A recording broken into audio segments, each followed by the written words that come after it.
जय श्री राम मित्रों। रामायण का हर प्रसंग जीवन का मार्ग दिखाता है। आज हम आपको लेकर चलेंगे उस प्रेरणादायक क्षण में जब भगवान श्री राम ने विभीषण को लंका का राजा बनाया। यह प्रसंग धर्म, निष्ठा और न्याय की विजय का प्रतीक है।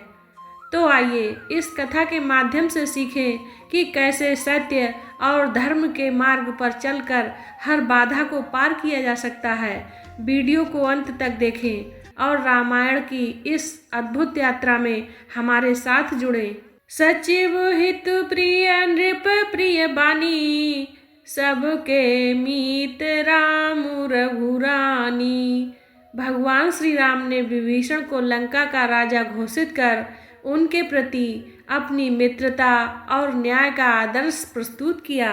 तो प्यारे मित्रों, आज की कथा में आप सुन रहे हैं विभीषण का राज्याभिषेक।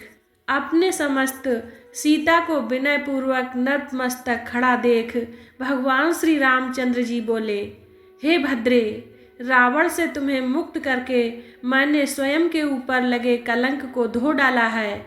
शत्रु जनित अपमान और शत्रु दोनों को ही एक साथ मैंने नष्ट कर डाला है।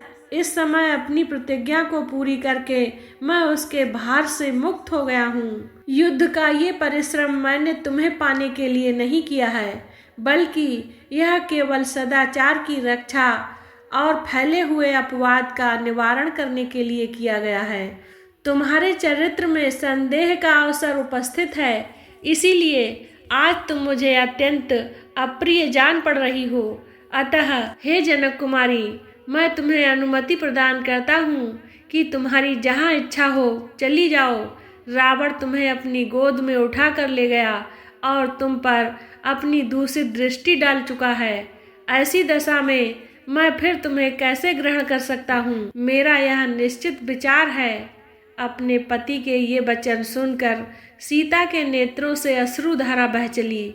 वह बोली, हे वीर, आप ऐसी अनुचित कर्णकटु बातें क्यों सुना रहे हैं, जो निम्न श्रेणी का पुरुष भी अपनी निम्न कोटि की स्त्री से कहते समय भी संकोच करता है।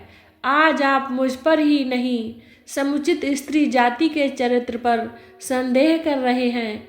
रावण के शरीर से जो मेरे शरीर का स्पर्श हुआ है, उसमें मेरी व्यवस्था ही कारण थी, मेरी इच्छा नहीं। जब आपने मेरी खोज करने के लिए लंका में हनुमान को भेजा था, उसी समय आपने मुझे क्यों नहीं त्याग दिया? इतना कहते कहते सीता का कंठ अवरुद्ध हो गया। फिर वे लक्ष्मण से बोली, हे सुमित्रा नंदन, मेरे लिए चिता तैयार कर दो। मैं मिथ्या कलंक से कलंकित होकर जीवित रहना नहीं चाहती। मेरे स्वामी ने भरी सभा में मेरा परित्याग किया है, इसीलिए अग्नि प्रवेश ही मेरे लिए उचित मार्ग है। फिर लक्ष्मण ने दुखी होकर श्री राम की ओर देखा और उनका स्पष्ट संकेत पाकर उन्होंने चिता तैयार की। भगवान श्री राम की प्रलयकारी मुख मुद्रा देखकर कोई भी उन्हें समझाने का साहस न कर सका।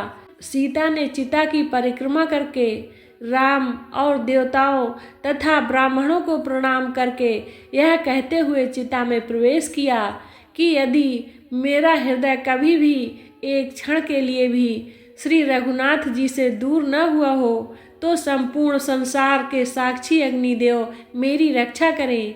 वैदेही को अग्नि में प्रवेश करते देखकर सभी उपस्थित बानर और राक्षस हाहाकार करने लगे।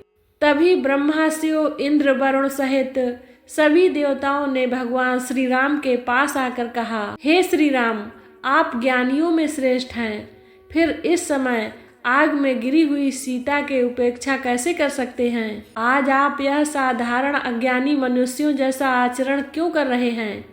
इसी समय मूर्तिमान अग्निदेव वैदेही सीता को चिता में से लेकर उठ खड़े हुए। उस समय सीता जी प्रातःकालीन सूर्य की भांति कांति युक्त प्रतीत हो रही थी। अग्निदेव ने रघुनाथ जी को सीता को सौंपते हुए कहा, हे रघुनंदन, आपकी पत्नी सीता परम पतिव्रता है, इसमें कोई पाप या दोष नहीं है, इसे स्वीकार करें। अग्निदेव के वचन सुनकर भगवान श्री राम ने प्रसन्नता पूर्वक सीता को स्वीकार करते हुए कहा, मैं जानता हूँ सीता बिल्कुल पवित्र है। लोगों को इनकी पवित्रता का विश्वास दिलाने के लिए मुझे यह परीक्षा लेनी पड़ी।